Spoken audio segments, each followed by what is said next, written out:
Welcome to Uncover the Human, where every conversation revolves around enhancing all the connections in our lives. Whether that's with our families, co-workers, or even ourselves. When we can be our authentic selves, magic happens. This is Alex Cullimore. And this is Cristina Amigoni. Let's dive in. This episode includes our interpretations of copyrighted works done by the Institute for Professional Excellence in Coaching, or iPEC. Welcome back to this episode of Uncover the Human. We are continuing our journey, looking through some of the materials coming out of iPEC's COR.E Dynamic Program, and going through the disciplines has been the latest effort. We are on the next discipline, which is fearlessness. Fearlessness coming on the tail end of awareness, acceptance, conscious choice, trusting the process, and authenticity. So now we're all the way down that. Feel free to check out those episodes if you want to know more about those. They will still come up, and I'm sure interplay when we discuss fearlessness. But this is a very powerful, and like all the other ones, and we've said this before, but it's worth repeating, easy to logically understand, difficult to emotionally understand, and a constant practice. Indeed. Yes, definitely a discipline.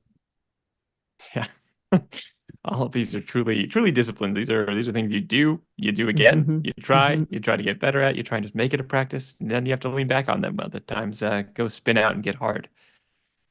And this is fearlessness. So it's not the idea of being brave, but actually having no fear, living without not just courage, but which is more defined in terms of acting even when you're afraid, but actually having no fears to overcome. Feeling like you can operate from a place of not having that weight and that hesitation.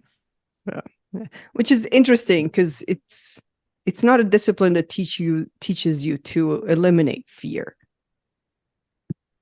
as much as being aware what fear is, where it comes from, and how can you not let it paralyze you. Yeah, in some ways, it's almost like that. We talked in authenticity about how authenticity is power, and when you have to put on a mask that's not authentic, you have to use force. And so I think that's kind of some of the delineation I see in my mind between this idea of fearlessness and courage. The fear will exist. It's not that you can't. Excuse me. It's not that you can't have the emotions. It's not you won't have the emotions. It would be very much oppressive to yourself and exhausting, and a lot of force to try and ignore that or pretend like you shouldn't have any fear. It's about being able to operate regardless of that and not have that weigh in on the decisions. And so it's knowing that it is there. And so it is, in that way, it is not force, it is power. It's acknowledging and moving forward. Yeah. If we think about even in parenting, or when we know something that other people might not have experienced yet, and so we have built the resilience and the experience and the courage to go through it again because we know you can get to the other side. It's really not about telling someone like, well, you have nothing to be afraid of. No, feel your fear, but understand where it comes from and understand how to not let it direct your choices and your action. Yeah. It's a great way of putting it. It's so we all have fears. It is, and that is, and they have a good definition and way to think about it. Fear is the anticipation of a negative outcome. It is what we get into, and to your point, that we can feel that for ourselves, we can feel that for other people. We can have that built-in resilience that might tell us so we can do this differently. And so this discipline is about being able to understand that we may have those anticipations, but if we can let go of that and live in the moment and have a chance to kind of reason with a more full and energetic mind, we can take on something totally different. Yeah, I think that in the moment, the difference between anticipation and in the moment is the big piece of that fearlessness. Fearlessness lives in the present moment because as you're doing. And so you've gone past the fear. The fear is not stopping you. And any fear that may stop you is because it's the anticipation of what you think may happen next. So it's not present. And fear is about the future. And that I remember when going through this, it was one of the first big steps of understanding what fearlessness meant. If we think about that, we are afraid of something that we think may happen in the future, but in that moment when we're doing, that's where all our focus is. We're actually not afraid in the moment. We may be afraid of the next step, but not in the step we're in because we're doing it. Yeah. And it's not about like mustering up the ability to just put that fear in a corner. It's about being able into that practice where you are in the moment, making those conscious choices and not and being cognizant of when the voices that are coming up are fear-based, and when you don't, and being able to let go of those having influence on your next actions. And so in that moment, you're not having those direct what you'll be doing. And that's where we get to live in some of that fearlessness. Yeah, definitely. If we think about the disciplines and how they build up to fearlessness, authenticity, I find it's a huge tie to it, because in the moment, the one thing you can choose, if you tap into the power of your authenticity, the one thing you choose is, I'm just going to show up as me and let everything go. And that's where you can get unstuck and you can move forward. And I think about it every time we facilitate a training session. Any fear and trepidation that I have, any anxiety is before, but once in the session and speaking and interacting, it's gone because I'm in it. And I also, whenever it pops up, when the feeling pops up of like the next thing I'm going to say, or the next section, or the next something, I go back to what's my authenticity. It's like, how do I show up as me? Because that is the only thing I can control. I can control what's going to happen around me. And building on the other disciplines, that is that conscious choice to go step into that and be that, and you can know enough of your authenticity that it's easier to know what that decision might look like. And then you make the conscious choice to do that and do this with some of that fearlessness. And you've done enough work and kind of understand like some of the patterns you've seen before, and knowing that you'll get through this, and knowing that regardless, you would want to show up as an authentic person here. And those are the things that build up and allow you to be especially present in that fearless space. Yeah. So when we think of common fears, so common anticipations of something, it's really, some of the most common ones are not being good enough. That's the major gremlin. That's the major inner critic there. When it all boils down to other forms of that, it's the not being good enough. Failure, fear of failure, fear of success, which I find interesting because I couldn't quite grasp it for a long time. And I think I'm finally getting there, of the difference between fear of failure and fear of success. I can't say the word fear anymore. And fear of embarrassment, again, showing up and not being accepted. Embarrassment. Performing poorly, looking foolish, which is also tied to it, not being good enough, and embarrassment. Making mistakes, also tied to failure. Losing someone, so the loss is a big one, or something that you hold dear. We all grieve losses, big or small, because they are a big component of just our human nature of being social beings. And so the fear of losing someone or something that you hold dear, you then have a gap, you then have a hole that you need to fill. Losing one's health, aging, all of those pieces. And then the biggest fears of all is the fear of the unknown. Yeah.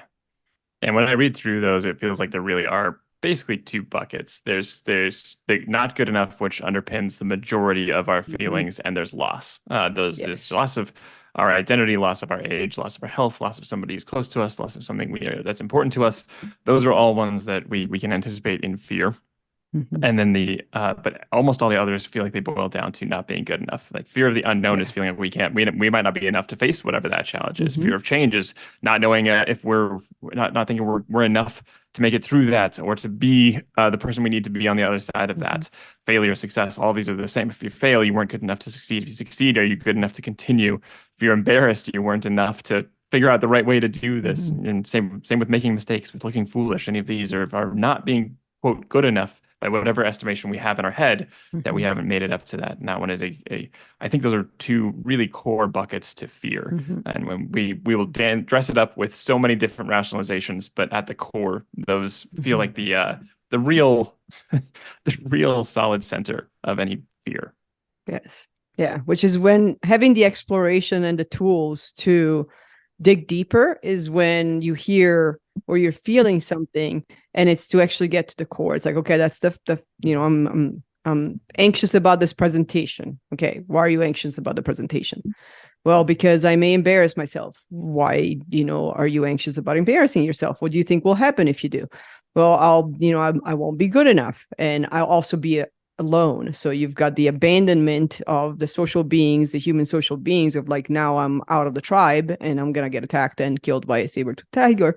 And also I'm not good enough, because if I were, the tribe wouldn't have abandoned me to be alone. So it, understanding that there's layers of that, and not just focusing on the surface and thinking, okay, I'm done. Yeah, well, I get nervous around presentations. Yeah, that's it. Like, Yeah. that's not it. That's just a representation of whatever it is. And so that's that clarity that you can find, and you can ask yourself those questions. We always like to talk about in our leadership classes how using why can be a challenging one when we do it for other people. If you feel comfortable doing that for yourself and you're not doing it in a judgmental way, you don't feel like you're delivering judgment with that. It's great to ask those kind of like 5 whys. Well, why am I worried about this? And why does that cause me anxiety? And why would that cause this? And that's a great way of getting down to some of those cores. And if we're doing this in coaching, it's probably going to be a lot more of what's the story you're telling yourself about how this might happen. What would that mean if that what would it mean to you if you didn't have this go the way you would like it to? Or what are you worried that says about you? What are those fears, and really diving down so that we can get to that core. Because we can address the core, we then no longer have to, we can figure out our way around that instead of just continually skating over this surface one, and then the next time it comes up, just being like, yeah, I'm going to be nervous about this again. Well, yeah, you can keep doing that. It's possible. It can be tiring. Yes. It takes a lot of focus and energy, and a lot away from showing up with authenticity and mastery. And it's interesting because looking at the core and understanding where is this coming from is building on that awareness discipline, is like figuring out what am I supposed to be aware of that's actually going on here. And then the acceptance piece is also very important, because that's when we realize as humans, it is a completely natural response to have fear based on situations that change and situations that we can't control. And so once we can accept that, like, this is not because I'm not afraid because I'm not good enough. And now you're compounding feelings on meta feelings. You're afraid because you're human.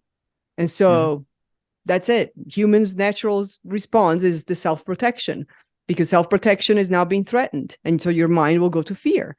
And then the conscious choice is, well, what do I want to do about that? Yeah.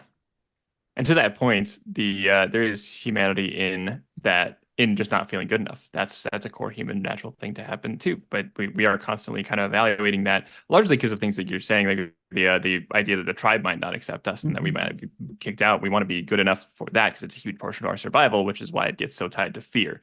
And another huge understanding there is knowing that these things will pop up subconsciously. These things will pop up before we can consciously process them. And so getting more and more of that awareness helps us get ahead of it. And then when it is coming up, change our course quickly without having that derail us or become the guiding factor of our next decisions. Yes. And so, all right. Should we get into coaching? Yeah, let's go ahead and jump into some fearlessness coaching. All right. You choose this time. I chose last time. I will coach. All right. Let's do it. There's my fearlessness. Wow, jumping right in. Wow. Practicing that fearlessness. Exactly. All right. Let's start with top level 1. What are some ways in which you believe fear affects your current performance with regards to the actions you must take to make your desired changes? That is a good question. I would say it affects my focus. So if I'm focused on the anticipation of what I think may happen, and I go to worst case scenario, then I'm not present. And whether it's present to doing whatever I'm supposed to be doing, or listening, or being with the people around me, or even present to build the confidence to take the next step. So if I'm not here, then I can't be focusing on the potentials. I can't be focusing on what needs to be done, because I'm focusing on what I think may happen after I do it. And so that's definitely the focus is impacted. I would say just relationships in general, energy becomes very catabolic. So it definitely becomes very, either I need to protect myself by closing in or by fighting others. And that's draining, it's exhausting. And I would say it definitely blocks. So that's where, if I think of anything that I want to do but I don't, and I procrastinate on, at the core of it, there's some fear. It's not just about tasks that I may not enjoy, because we do those every day, all day. There's tasks we don't enjoy. We may not enjoy cooking, but yeah, we figure out how to make food so that we can actually eat, or figure out how to get food in some other ways. So it's not about not enjoying. It's really about what's the fear, what's the core fear that's driving me to find the distractions, that's driving me to chase the shiny object so that I don't do what I'm supposed to be doing, what I know I want to do, because it's in the future and it isn't on the plan, and there's a reason why it's there, but yet it's this constant just hitting the wall on the action of it. Yeah, it makes sense. And we talk a lot about things like should to, have, we should, we have to, we want, need to, and all those words being fairly identifiable as, oh, by now we might be feeling some kind of obligation. But what you're saying there is that you have things you want to get to, and this fear is getting in the way of potentially getting to those that you know you want to do. And it can manifest in ways like not being present. It can manifest in ways like not being present with people that you're around, with feeling more catabolic, with feeling like the focus is a little bit more pulled in different directions rather than directed towards that want and that need. So it makes the fear coming up as kind of a cloud and a barrier to all of that. Definitely. So with that awareness of that, what all of those manifestations might be that might come up, what are some situations or a situation that you have going on currently where you feel like you may have some of that drawn focus, that pulled distraction? I'm sure there's many of them. I'm trying to think. I'm trying to narrow it down.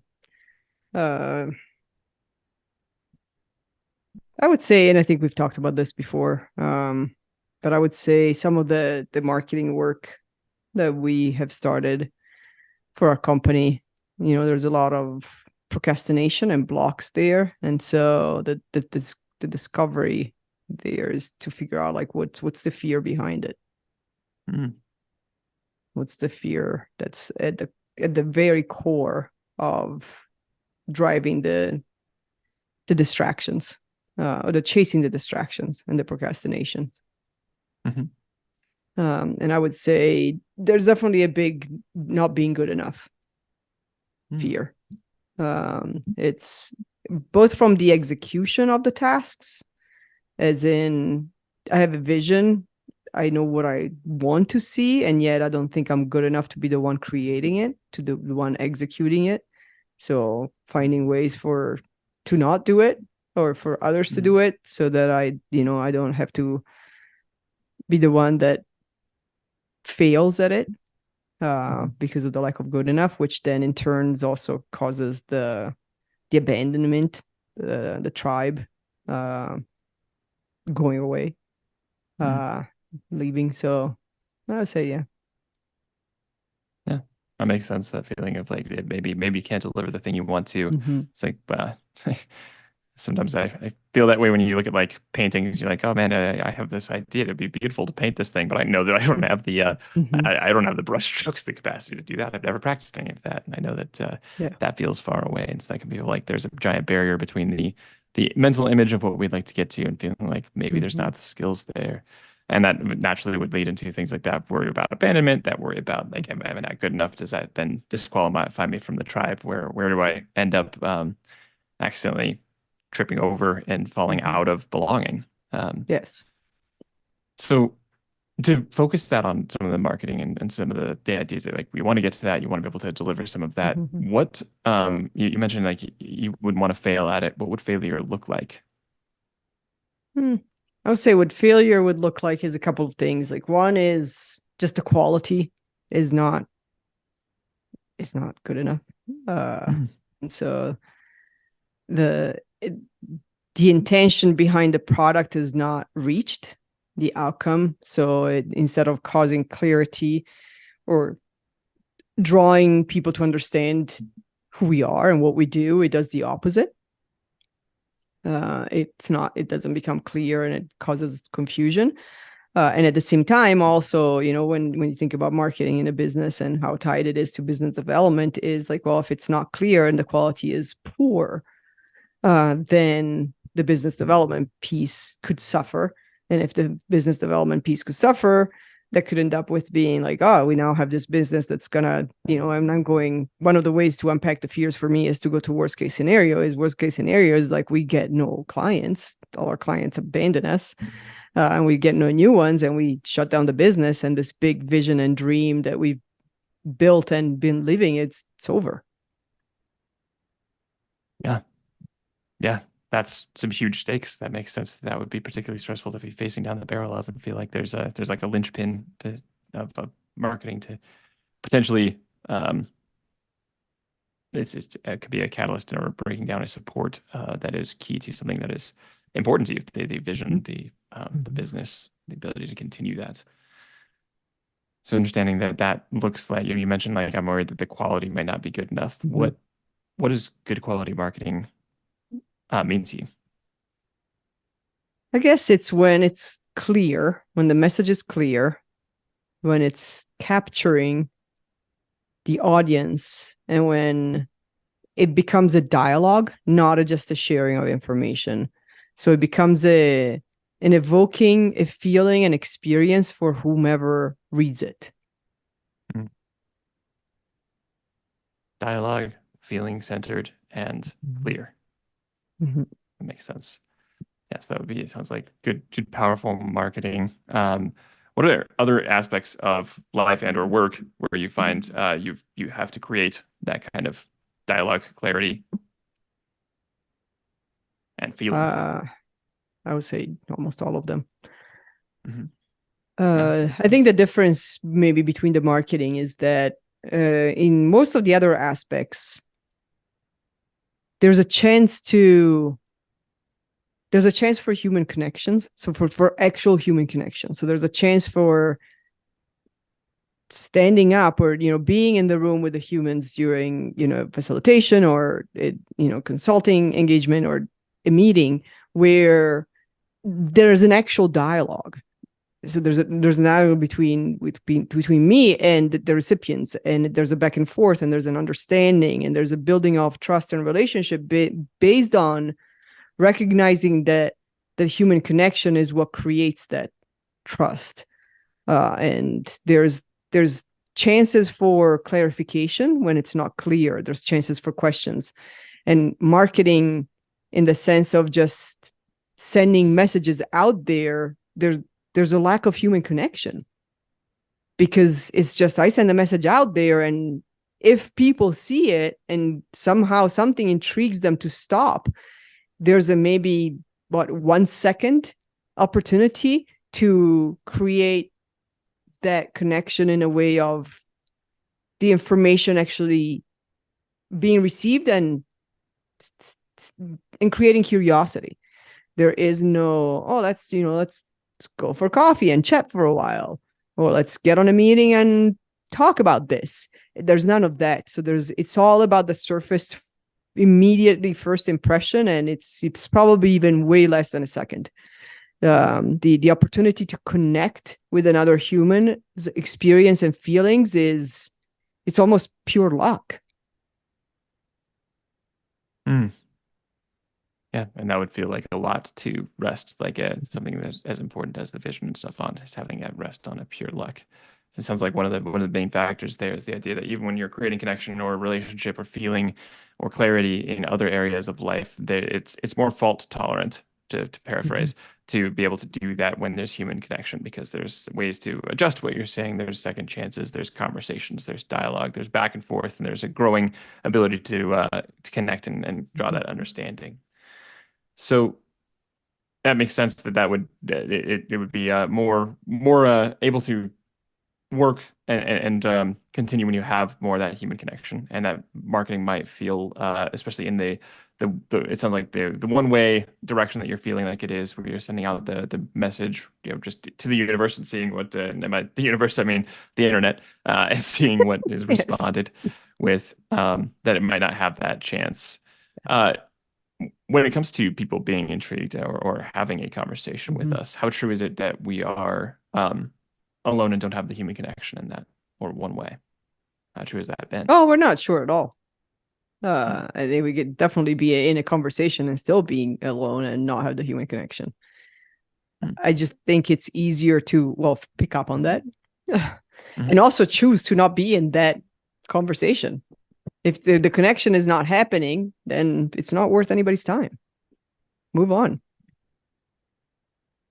Interesting. So what you're saying is there would be the ability to then evaluate that connection, and if it's not there, feel confident to be like, okay, this is not the right place. Let's step away. Yeah. So knowing that you can feel that way after the connection, how might that translate, if at all, to the feeling of sending out marketing in the electronic way? I would say similar in the sense of we're not going to connect with everybody. The marketing, whatever the message is, it's out there. It's not going to connect with everybody. And when it does, the other side is going to pause. We won't really know, I guess. That's maybe where it gets stuck, is because when you are having a conversation, you know if the connection is not there. And you can make a conscious choice at that point. With marketing, it's more about putting a bunch of stuff out there and then that's it. And then, yeah. And so it's a constant expectation of perfection and expectations of like, is the lack of receiving the message back. So it's like sending a message to the universe, into the universe, which it really is what it is. You're sending a message out in the universe, and is the fact that you don't get anything back because nobody's heard it? Or is it because somebody has heard it, but they're millions of light years away, and so we'll receive the signal back when it gets there, and it'll be completely disconnected from a timeline perspective? Or is it that they've heard it and that's the entire connection that's needed there? There is no follow-up. I mean, it's that unknown. I mean, if we talk about fear of the unknown being the biggest one of all, that's it. Marketing feels a lot of just constantly facing the unknown, putting a lot of effort and putting a lot of work and energy into something that you just basically just throw out into the unknown, into the darkness.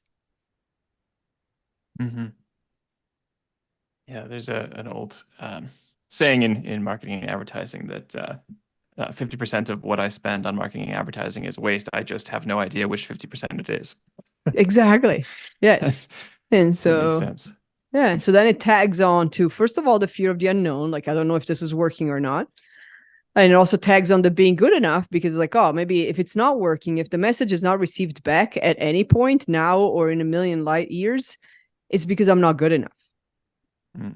Which it's a great breeding ground for gremlins to just feed on. It's like, well, if you were good enough, you would get reactions. You would get, and I'm not just talking about social media reactions, but I'm actually talking about like you get some human connection back. You get some form of messaging back in some ways. But your marketing content is crap, and therefore that's why the silence is still around you. Yeah, it makes sense. There's the worry that like the gremlin would obviously pop up there, feeling like if it can't create a connection, then it's not a good enough message. It's not making that connection that we want, that you're looking for.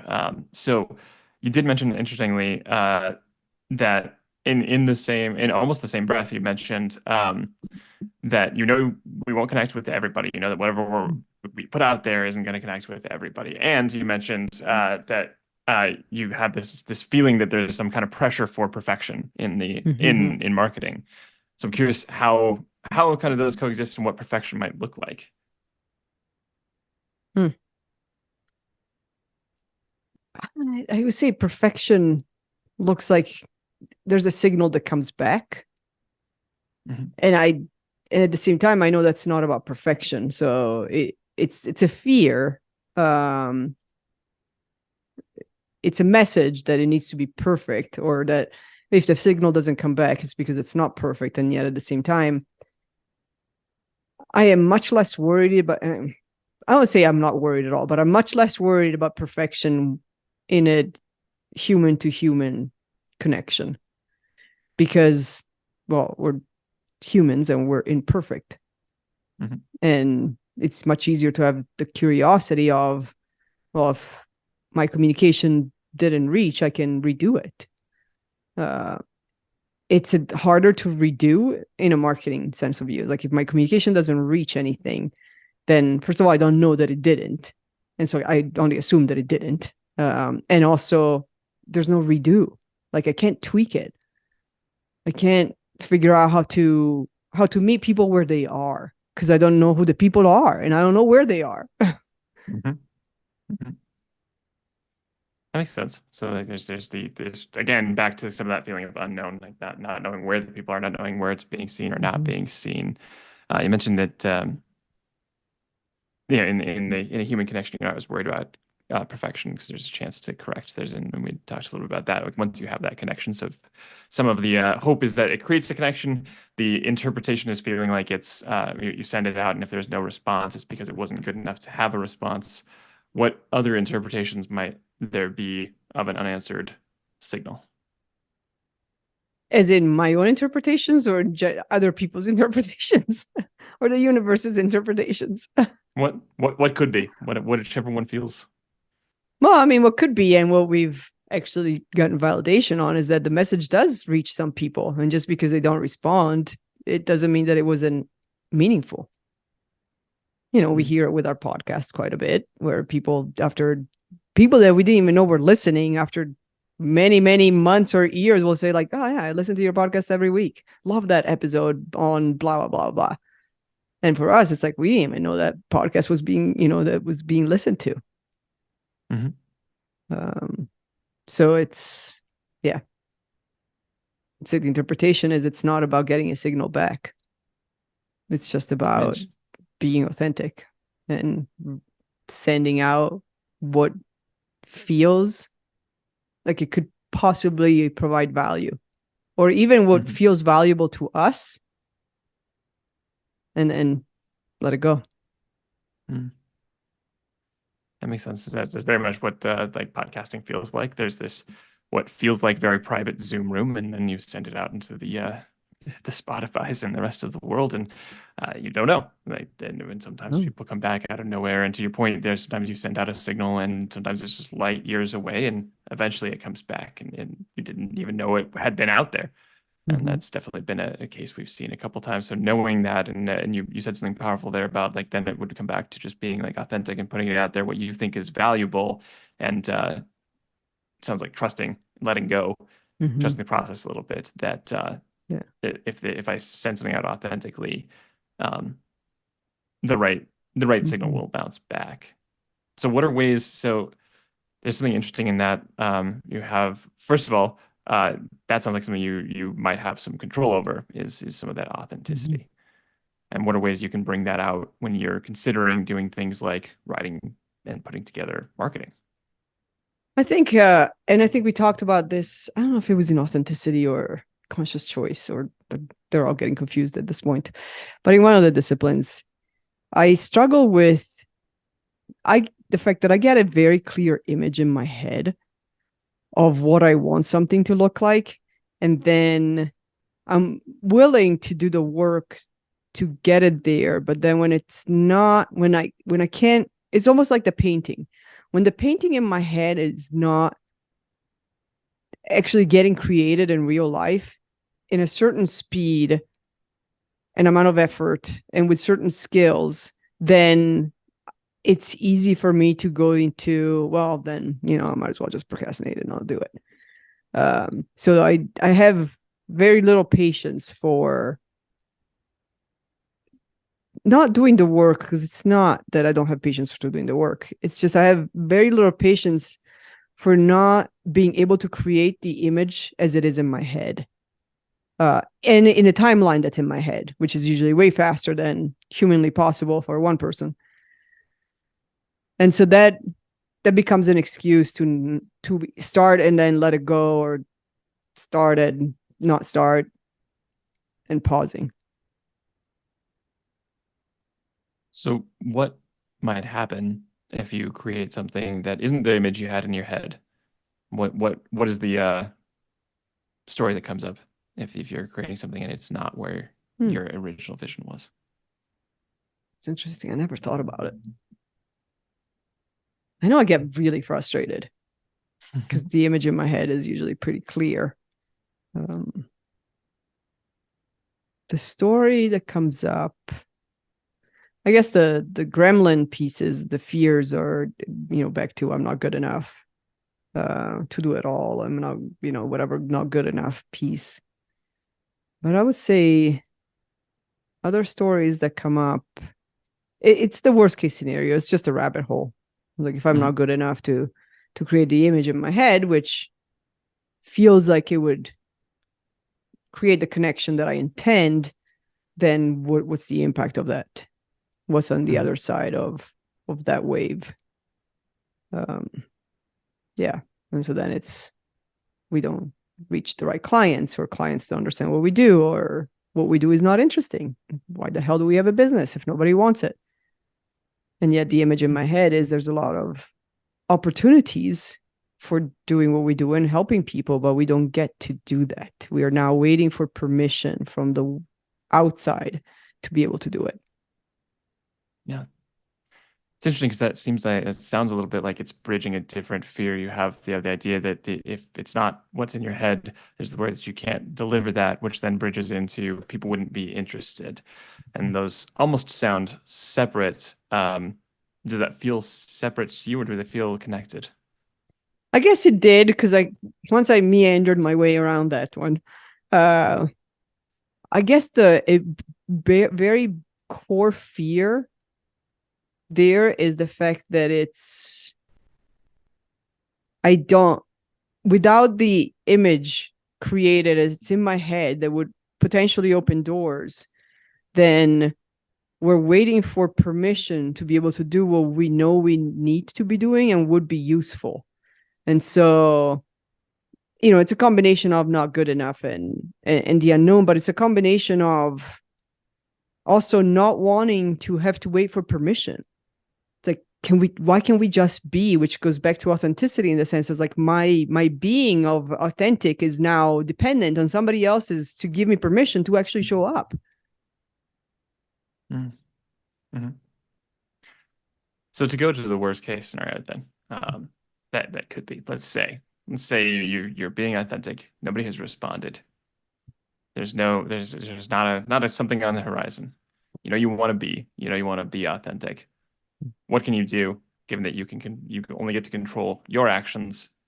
Let's say we get placed in the worst case scenario. You get placed where there isn't a response. What would you want to do? I'd crawl up in the couch and stitch it back up above my head. Understandably. I would say find other ways. Try something else. Go back to, not back to, but spend more time and energy in the types of connections that at least make me feel like the day was worth it.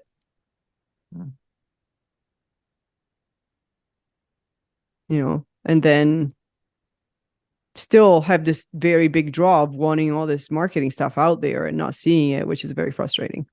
Because it's not that I don't believe it works, and it's not like that I do it only because I think it works. It's just, I don't know, I think that there's value. Hopefully there's value. And there's a strong desire. So it's more about, and again, like part of it is excuses, and part of it also is there's a lot of things we have to focus on. So there is some prioritization that has to happen. And also there is some things that could shift, or some ways to look at it that could shift, so that it doesn't have to only go out when it's perfect in a bow. Mm-hmm. And given that we have referenced and we have lived a busy few weeks here, how true is it that the marketing had to be perfect for us to get busy? Not at all, apparently. Yeah. That's fair. Yeah. And do you have any examples of times, what times might there have been, where you created something that maybe wasn't the full image you had in your head and it resonated? I would say every single time I've done anything. It's never like the image in my head. Most Mm. of the times it's way more, especially when it's when I collaborate with people. It's way more than I expected it to be. And yeah, I just say every single time, it's my with the image in my head, regardless of how perfect it feels, is still limited to the image in my head and to my own contribution to it. And so the times where the contribution has expanded, which for me is a just as a norm of and way of living, it's I would say most of the times, unless I really don't have a choice and I'm on somehow some sort of iceberg on in the South Pole and there's no human to be seen or communication ways, which I'm not sure I would be working on social media at that point. That's only happened once or twice. That's Like the collaboration always creates things that are way beyond what the images in my head could create. Great. So the collaboration is a big one you mentioned there, and you mentioned it a couple times that collaboration is a kind of a key that has helped change that, and that has been able to resonate. What else might help bridge that gap, if anything? Like collaboration is a great one to start with. I'm just curious what else comes up if you think about what has made those things that are not what you have first envisioned.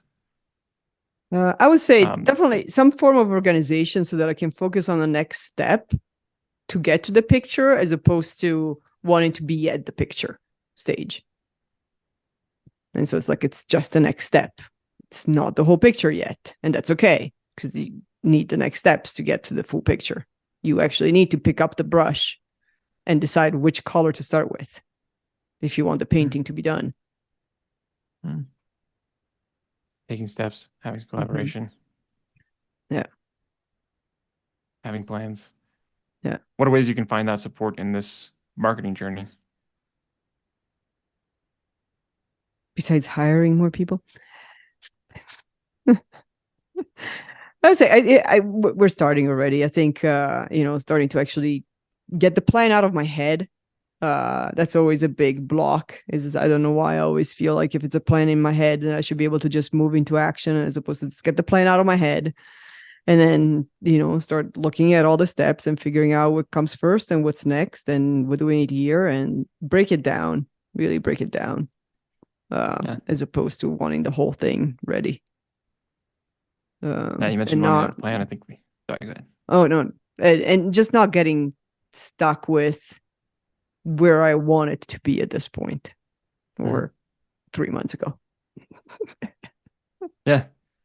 You've said a couple of times, you said, I think in the last podcast as well, about like that having the plan and getting that out of your head could be helpful and you want to get that plan down. How can you find support and collaboration that has otherwise helped to create that plan? I would say splitting the plan up. So starting with something on paper. So here's the plan. Let's then tweak it and then splitting up the tasks. Like the overwhelming feeling of having to now do all the steps in the plan, that it's also a big block. It's like, well, I don't have time to do it all, so I'm going to do nothing. If I can't do it all, then I won't even do the first step. Makes sense. Feeling that immediate overwhelm of like this is going to be too much, and if each one of those has that fear of the signal that might not be perfect or may not be sent out, and has all the other catastrophic potential consequences of that, then each of those decisions would feel monumental. And just writing a list of those may be difficult. It makes sense that it would be difficult to write down things that would have that degree of high stakes associated to them and degree of stress. Yeah, deadlines also help. The problem is that self-imposed deadlines are also deadlines we can move, so they don't work quite well, as opposed to externally imposed deadlines. At which point it's like, well, I don't have time for fearlessness. I just gotta do. I don't have time for perfection. It just needs to be done. Makes sense. So the impetus is not there to then drive past that imperfection, or to drive into that potential imperfection and be able to kind of live with that. It just has to be done, so we get it done, and that makes sense. That's a common kind of pattern of work, I think, that especially in terms of working with perfectionism there and wanting to deliver. The second there is a delivery, then that becomes the first priority. Yes. So, in what ways might there already be an external deadline for getting that done? Well, I mean, we've got accountability groups, so that there is an external deadline and a bug in the year expectation there.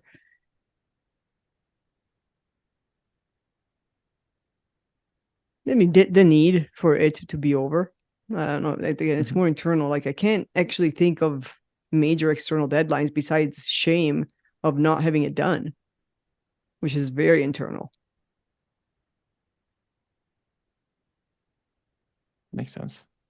It's a shame of not having it done. Some impetus to get it done, wanting to get past it and move into it. So that would make sense that there be some of that can be externally motivating. What's the cost of not getting that done? Just the energy drain of the shame and the guilt and the constant just it's swimming in my head of like supposed to be doing this. Like I have this grand plan that I've had for now months where I can just sit down and work on the website as I watch Netflix with the kids over the weekend and in the evenings until I actually get to that point. And first of all, I'm too tired to do it most of the times. My brain just needs a break. And second of all, I actually do value being present and I know I wouldn't be present. And so then I struggle with finding other times to work on things like that. And so this constant battle of like, I want to be present. And at the same time, I want to get this done. And so, and I also can't increase how many hours in the day exists. What can you delegate to feel like there's progress? Probably a lot of it. And there's still an element of doing the work. We're not at the point where we can delegate all of it. But there's possibilities. Again, like the plan is at the beginning, and so even in the plan, it's like I don't even know like which parts.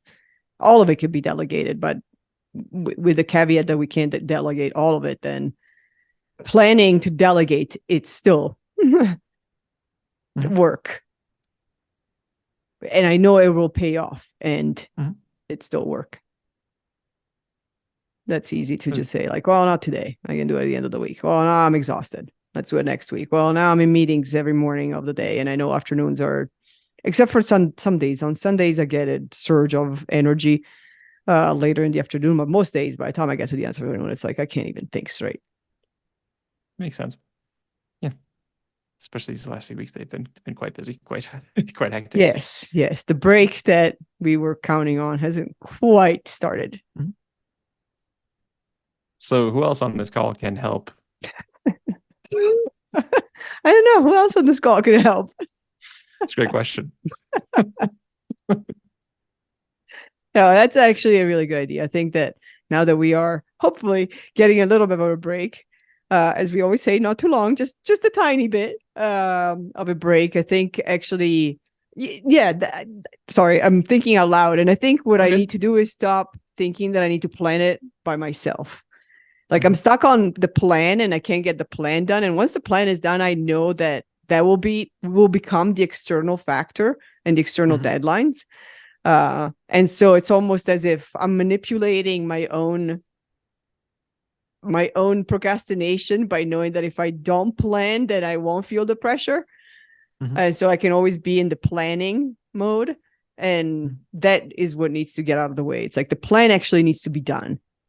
And then at that point, it's just moving into execution mode, which is much easier. And so to unblock the planning, which clearly I am not able to do on my own.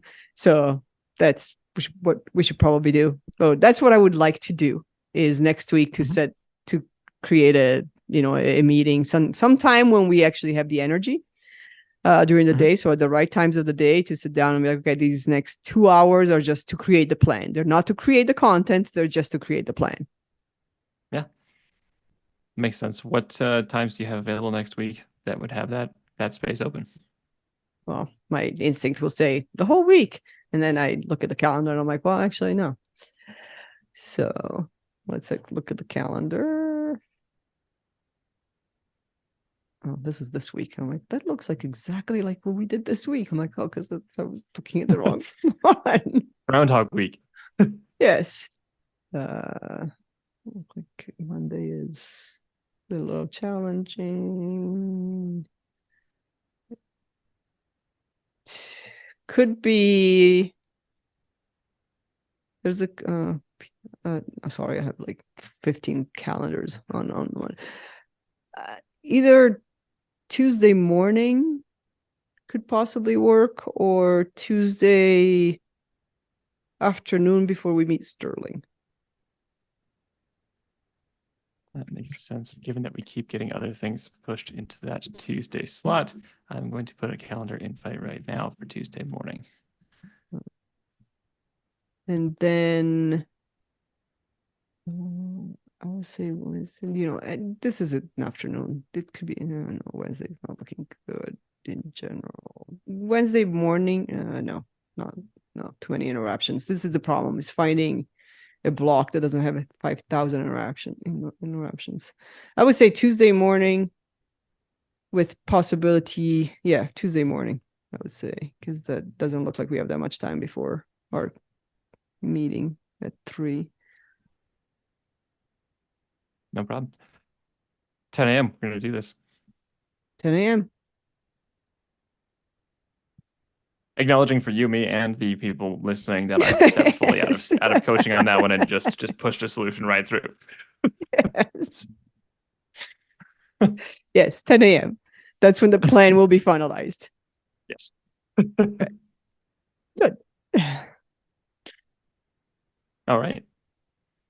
How do you feel on that? Anything you want to Better. continue to address for this? Yeah, I feel much better. I mean, there'll be more procrastination or more blocks, but if we can, the first step is get the plan figured out. I think we can and should face that one together, just as a general, company. Yeah. All right. Well, thank you. Yeah. Yeah, no problem. All right. Ready to switch? Sure. Let's do this. Okay. I'm going to start with a different question. All right. Think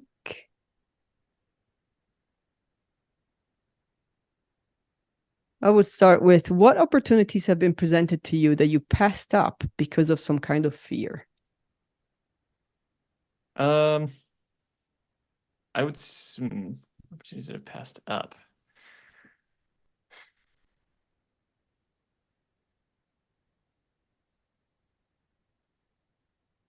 Luckily, I feel there definitely are some. I feel like in general, if there's something that's important enough, I'm much more afraid of not doing things than of doing them. What are things though that I would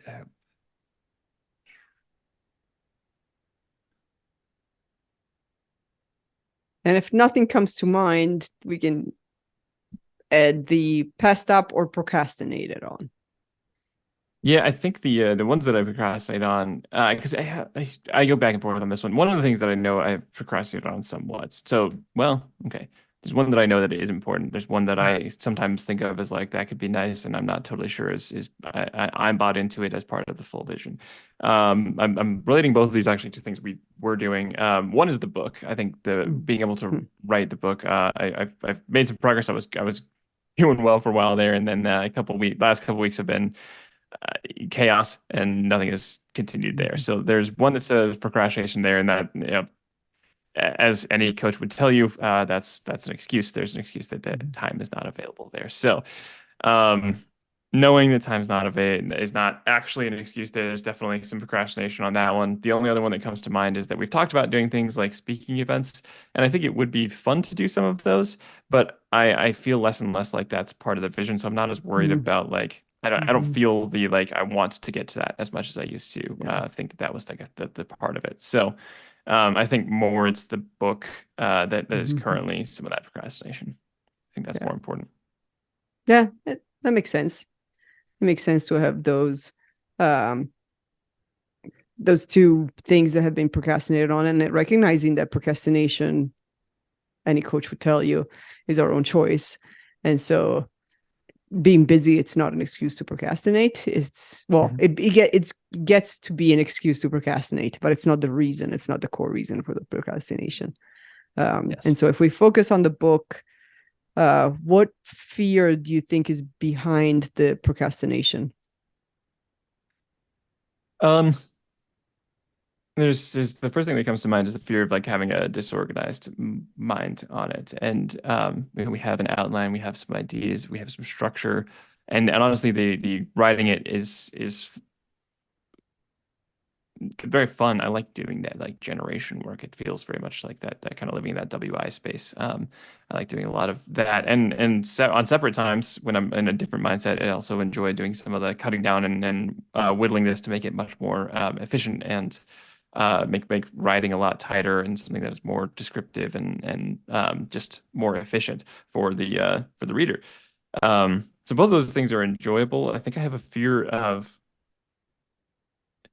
it's like I think I have a logical understanding that you have to get through like a shitty first draft that any writer will tell you, um, or any writer that's done it for long enough will tell you that's important. But there's still, even though I know that, and even when I can look back and see the times when I've enjoyed creating those, even the shitty first draft, even knowing there's so much that's going to change in it, there's been many times that I have enjoyed that process, and I still find myself hesitating because it's not going to be perfect, even though like every part of me knows and is already like screaming in my head, like, yeah, of course it's not perfect. Like it's never going to be. There's never going to be a time where you Mhm. just sit down, Jane Austen, crank this out, and it's a perfect like basically just put the published data as a stamp at the end, you're done. Mhm. Like that has never been the process, nor actually do I, if I think about it, want that to be the process. There's been a lot of, and Adam Grant talked about this actually in his most recent book, Hidden Potential. He talks about the fact that the process of writing, and that was the same thing that Seth Godin talked about, and we've seen it in a couple different areas.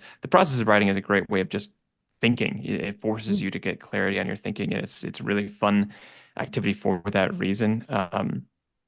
And yet I still find myself occasionally blocking myself and telling myself that I have to create some type of perfect thing out of the gate on it. And I'm not totally sure how those coexist because I know and I even Mhm. emotionally know that both of those are true. No, totally understandable.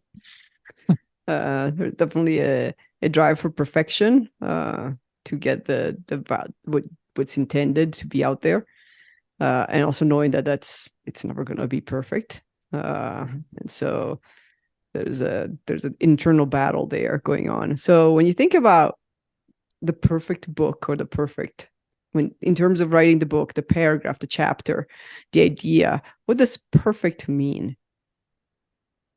I think what I would like it to do is the same thing that we get to do in so many other places. I want it to be entertaining. I want people to like feel like that there's enjoyment in interacting with this, and I want it to feel informative. I want them to have some like ideas, things they can walk away with, things they'd want to try. Um, and so when I think about perfect, it has to be that type of engaging, and I think that's where what like while the process of writing and thinking is very enjoyable, the framing of something like a book or anything that has to be posted publicly, uh, for better and worse, I feel like I'm constantly thinking about the audience and their interactions with it, right? So, which I think there's benefits to that because you want to be empathetic to that point of view and you want to think about what do they need to hear, what would they want to see. But I think also putting that frame on it then puts the pressure of like as if it was being delivered live or something, like as if I'm typing this down and it's live streaming out to some imaginary audience. So like having that audience in mind is helpful to get the empathy from how this should sound and what I would want to say, and it's unhelpful because I'm editing myself to make sure that whatever I'm putting out there is as if it's already being listened to an audience, and they need to have it clear this right off the bat. So I think maybe that's some of the hang up is this feeling like I've got that audience, that studio audience already watching while the process Hmm. is going. Hmm. That's very good awareness, That's what I of didn't have this till now. of the studio audience.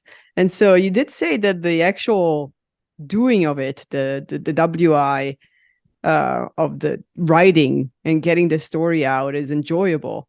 So how does it feel when you're in it as opposed to before it, procrastinating it? The way that I think I could phrase it best and most relatably immediately is it's not that different from the times when we get to do like honestly it's very very similar. It's just a different medium to when we get to facilitate. And there's something like, and that's why that live audience is both like incredibly fun, and you know that like here's the material we want to deliver, and you know you're going to have to like bend and weave with whatever the room is going to change, and what they're going to how they're going to interact with it.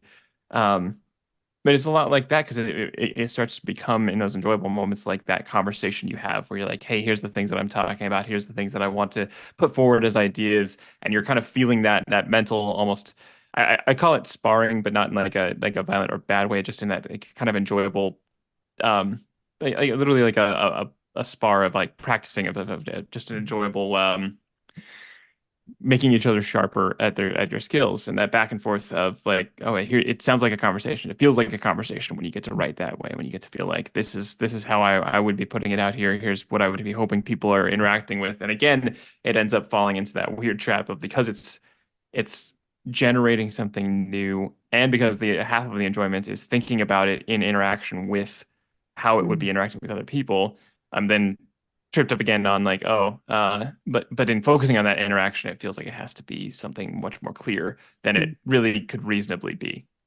Mm-hmm. I somehow sense a common thread Yeah, with it's almost like with it's my own gonna. blocks on that. So it sounds like a lot of what you have highlighted, and you've used the word interacting quite a bit. It's, the both side of the swords is like you feel like you have an audience as you're writing, while you don't have an audience, and what's the missing piece is the interaction with the audience while you're writing. Hmm.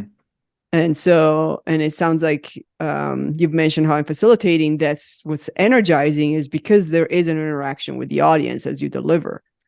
So what are some ways you could make that audience be more live, or find some ways to interact in the writing process?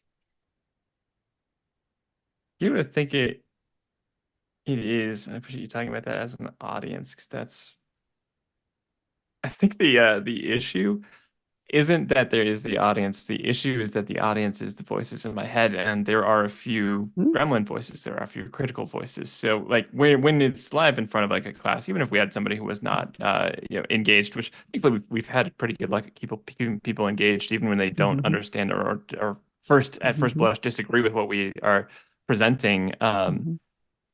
We've managed those well, and it's fun. And it's just like having that external audience is easy also to externalize. Like if somebody like really got upset with us, which hasn't happened, knock on wood, but if somebody really was like off the rails and a very like resistant audience member, it's still easy enough to I guess that was true even doing like stand up and stuff in New York. It was easy enough to be like, okay, well that person has a problem. Like that's not, I don't attach Mm-hmm. to that. I think the when I really think about it that way, the issue with the audience that's generated in my head is that I'm not being selective about who's in it. That audience is any and every voice, and everybody I think has inner critic voices, and those also have a seat there. And so Mm-hmm. occasionally those are the ones that start to come out. Um, yeah, I hadn't really parsed that one before. That's the audience is not selected, and it's not external. It's there's an internal portion of the audience. Mm-hmm. So who would you want to have in the audience? How can you select out the ones that don't belong and keep the ones that would actually be helpful? I think this reminds me of an exercise that was in the Bird by Bird book, where she talks about you kind of start to isolate those critic voices and imagine them as like all the voices in your head are like mice on your desk, like standing and talking at you. And as you start to isolate each one that is like a critic voice, you pick it up and you put it in a jar, and you put the other ones in the jar, and you put the other Or one in a you jar, and find feed find it all to one of the 9 cats you have.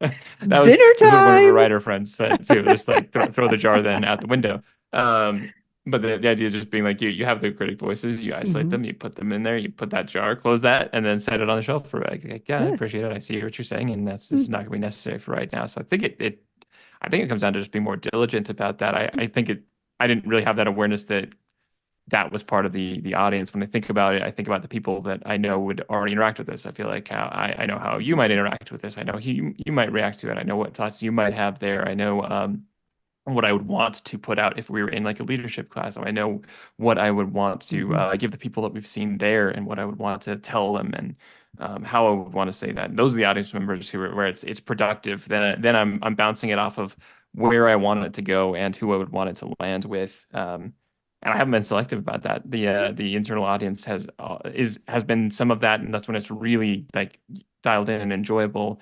And when I not being mindful of it, the critic audience will step up and start to make its say. Or maybe that's it's just enough of those experiences that now it becomes harder to go walk back in and feeling like, well, they're probably going to be in the audience, but as if I don't have a choice in that audience. But I haven't made the conscious choice, and I haven't recognized that there was a conscious choice to make on that. All right. All right. So it sounds like if they are in the audience, you can just pick them up, put them in the jar, set them aside, get them away from your sight. It's acknowledgement that there's a separation of those voices. I think that's the big thing. It's acknowledgement that it all feels like an internal monologue, but it's acknowledging when that voice is actually switched to whoever's at the microphone. So what would help you adopt that practice next time you want to sit down and write the book?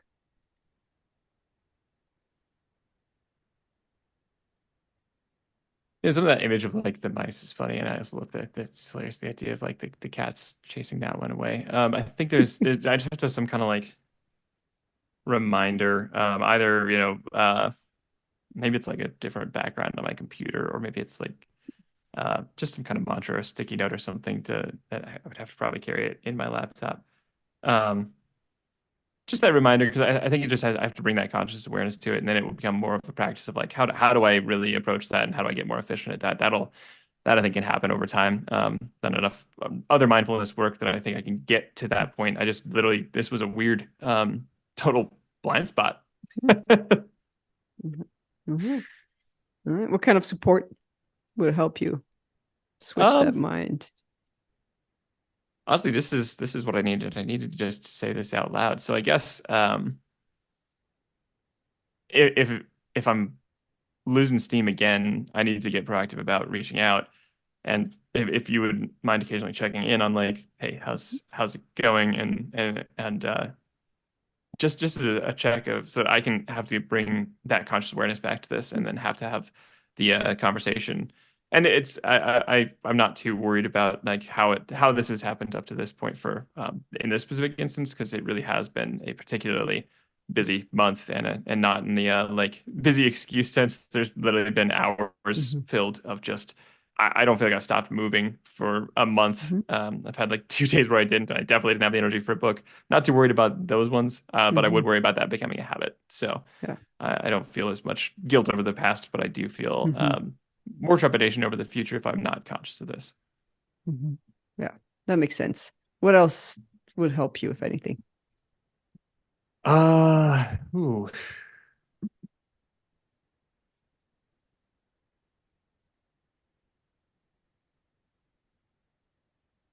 I don't know. It's just I feel much lighter just saying this out loud, because it's getting to like face critics together, whether we would always be discussing this, at the time or not. There's something kind of valuable about having just put some light on this, and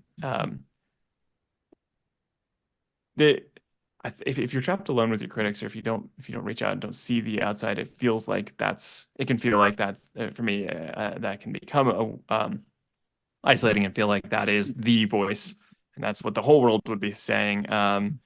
And yet I know from other experiences and from other relationships where I had to just like share with people who I can trust, what my experience has been, and then you can feel more validated in that, and you also feel like you're not alone in that. So that's, I think, just a good reminder, and for myself, and one that I hadn't yet put in this context. I've seen it happen with external relationships. I'm seeing that and getting better at accessing that power of talking this out with people. I need to remember that that's just as similar on the inside with those voices. Yeah, excellent awareness, and definitely an energy shift.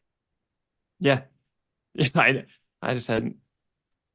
Yeah, I enjoy that audience portion of it. I just didn't realize that sometimes that audience is shifting on me, because it is ethereal and made up in my mind. Yeah, I don't know. And energy suckers are like vampires. Put them out in the light. Yeah. They That's a burn great image away. too. It's just remembering like vampires in the audience, or Yeah, and just a no shine vampire the sign or light. something. Bring them out. I'm like, yeah, sure. Stay in the audience. Let me open the window and get some light. See how long you last. Under everybody's chair is some garlic. Whatever it Yes. is. If you find a little steak, just kind of, put it in your chest. See what happens. See, twist it around. Feel it out. No, that's such a hilarious image. It really puts it in perspective. And I like that. I like the mouse, the vampires, the cats chasing it. All of those are just good mental reminders and images. I mean, there's nothing more fun than just like having light at these things too. Like, Yeah. that's what we did. One thing that is so much fun to bring to people is when we can joke about our own just random monologues, inner trippings, whatever else. And so that helps a lot too. I think the humor and the light on that it's a good like whatever OxyClean or whatever for Yes. shame. It is, yes. Yeah. There's a lot of monologue that we share in the ether. So yeah, well, here's fearlessness. Good luck getting out there. Let's do this. Yes, bringing your fear into the light and letting it just disappear into ashes. Have fun. Enjoy. And thanks for listening.